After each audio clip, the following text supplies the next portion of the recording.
I thought finding old baby photos would be embarrassing. I was wrong.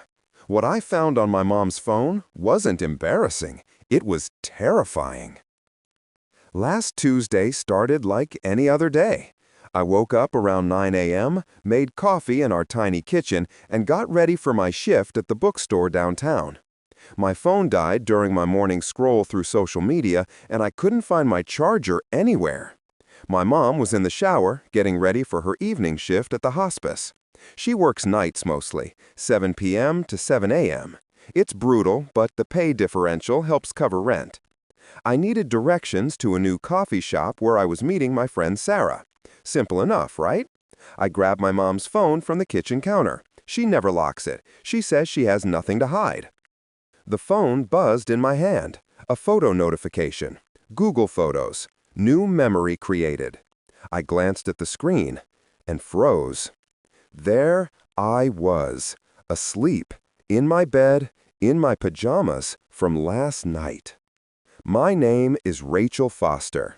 I'm 23 years old. I graduated from Portland State University 8 months ago with a degree in English literature. The job market wasn't kind, so I moved back home with my mom, Janet, in our small 2-bedroom apartment near Powell Boulevard in Southeast Portland. We've always been close, maybe too close. After my dad, Michael, left when I was 12, it became just the two of us against the world. Mom worked doubles, sometimes triples, as a hospice nurse to keep us afloat. She missed my 8th grade graduation because she couldn't get off work. She worked through Christmas 3 years in a row. She paid for my entire college education out of pocket because she didn't want me drowning in student loans like she did. I owed her everything. My whole life she sacrificed for me. So when I couldn't afford my own place after graduation, moving back in felt like the least I could do. But that photo of me sleeping, I couldn't stop staring at it. My hands started shaking. I opened her photo gallery, my heart hammering against my ribs. I scrolled back. 1 day, 2 days, 3 days, more photos, all of me, all sleeping. And then I saw it, the folder. It was labeled Rachel Sleep Check. I clicked on it. 847 photos. 847 photos! Every single one of me, asleep, in my bed. I felt like I was going to throw up. I sat down on the kitchen floor, my back against the cabinet, and started scrolling. Some from last week, some from last month. The earliest was dated February 18th, 8 months ago, right after I moved back home. She'd been taking pictures of me sleeping for 8 months. Different pajamas, different positions. Me curled on my side, hugging my pillow. Me sprawled on my back, one arm over my head. Me facing the wall. Me facing the door. Close-ups of my face. Wide shots showing my entire room. Some were blurry, taken quickly. Some were perfectly focused, like she'd taken her time. The timestamps made my skin crawl. Some at 11:47 p.m., some at 1:23 a.m., some at 3:56 a.m., some at 5:14 in the morning. She wasn't just checking on me once. She was coming in multiple times a night. Every night, for 8 months. I heard the shower turn off down the hall. Panic shot through me. I closed the folder as fast as I could, my fingers fumbling. I deleted my browsing history in her Photos app, cleared the recent files, set the phone down on the counter like it was radioactive. My mom came out a minute later, drying her hair with a towel, wearing her navy blue scrubs. She smiled at me, that same warm smile I'd seen my whole life. "Did you find the directions, sweetheart?" I nodded. My throat was so tight I couldn't speak. "You okay? You look pale." "I'm fine," I managed, "just tired." She kissed the top of my head. "Get some rest." I'll be home around 7:30 tomorrow morning. Want me to pick up bagels on the way back? Sure, I whispered. She left for work at 6:15. I watched her car pull out of the parking lot from our living room window. Then I went to my room and locked the door for the first time in months. That night, I couldn't sleep. Every sound made me jump. Every creak in the hallway made me freeze. I lay there in the dark, eyes wide open, staring at my bedroom door. Was she coming home early? Was she watching me somehow? Did she have cameras I didn't know about? I checked every corner of my room, behind my bookshelf, inside my closet, under my desk. No cameras. Just her phone. Just her coming into my room while I slept. Around 2 a.m. I heard it, the soft click of my door handle turning. But I'd locked it. She tried the handle twice, then stopped. I heard her footsteps move away down the hall. I didn't sleep at all that night. The next morning she came home with bagels like she promised. She seemed normal, tired from her shift, but normal. She asked how I slept. I lied and said fine. "Why was your door locked?" she asked casually, spreading cream cheese on her bagel. My stomach dropped. "I must have locked it by accident." She looked at me for a long moment. "You never lock your door." "I know. Sorry, I wasn't thinking." She didn't push it, but I could feel her watching me the rest of breakfast. I felt like I was losing my mind. Part of me wanted to confront her, demand to know why she'd been taking photos of me while I slept. The other part wanted to pretend I never saw anything, pretend everything was normal. But I couldn't. I needed to understand. I needed to know if I was living with someone I didn't really know at all. That afternoon, I called my Aunt Linda, my mom's older sister. She lives in Vancouver, Washington, about 20 minutes across the river. We'd always been close. She was the cool aunt who let me have sips of wine at Thanksgiving when I was 16. We met for coffee at a diner off 82nd Avenue, one of those old-school places with red vinyl booths and laminated menus. Linda was already there when I arrived, sitting in a corner booth, nursing a cup of black coffee. She hugged me tight. "You sounded upset on the phone. What's going on?" I pulled out my own phone. I'd taken screenshots of some of the photos before deleting my history. I showed her. Her face went pale, actually pale. All the color drained out. "How long has this been going on?" she asked quietly. 8 months, maybe longer. That's just how far back the folder goes. I don't know if she deleted older ones. Linda set her coffee down. Her hands were shaking. She looked at me for a long time, like she was deciding something. "Rachel," she said finally, "there's something you need to know, something your mom never told you." My heart started racing again. "Your mom, she lost a child before you, a daughter. Her name was Emma."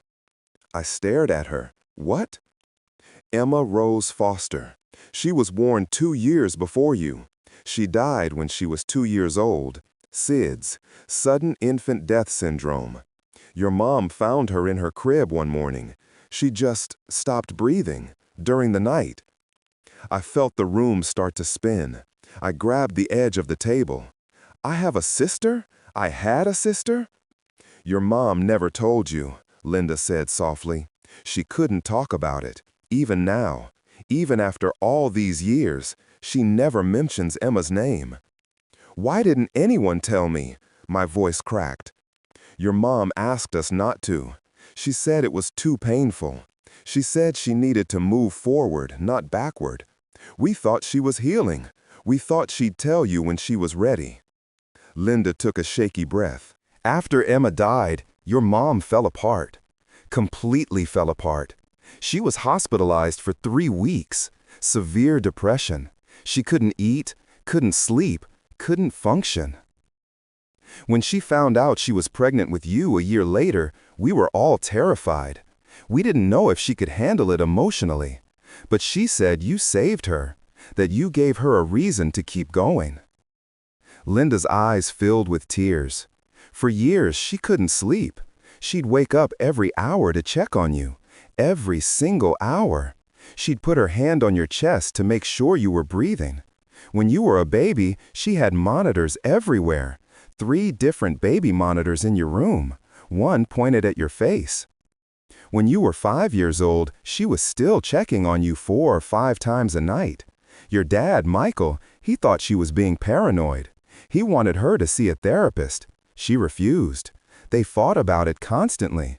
That's part of why he left. He said he couldn't live with her fear anymore. I sat there, completely frozen. My entire childhood suddenly made sense in a horrible new way. I thought she'd moved past it, Linda said quietly. After you turned 18 and went to college, I thought she'd finally let go. I guess I was wrong. That night, I went home and didn't lock my door. I lay in bed, in the dark, and waited. At 1:47 a.m., my door opened, slowly, carefully. I could hear her breathing, soft, controlled. She took 3 steps into my room. This time, I didn't pretend.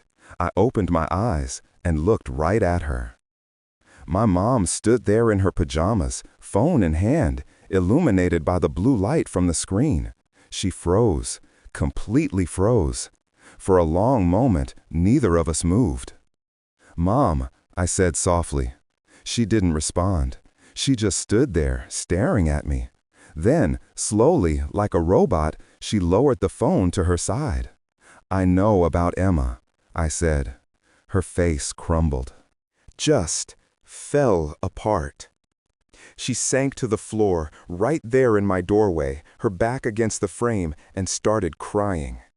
Not loud, not dramatic, just quiet, broken sobs that shook her whole body.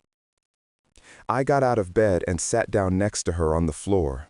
Neither of us spoke for a long time.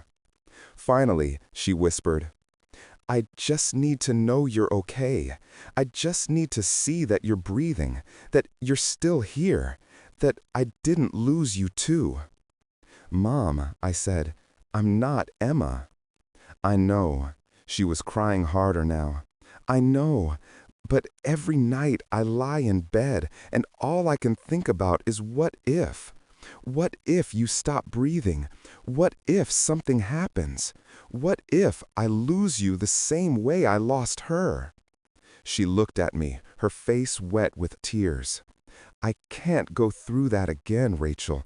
I can't lose you. I won't survive it." I held her while she cried. We sat there on my bedroom floor until the sun started coming up. We talked for hours.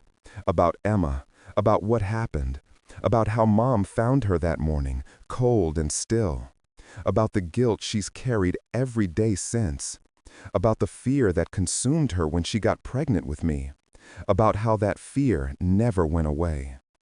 She told me she knew the photos were wrong, that she knew it was an invasion of my privacy, but she couldn't stop herself. The need to know I was safe was stronger than anything else. "I need help," she said finally. "I know I need help."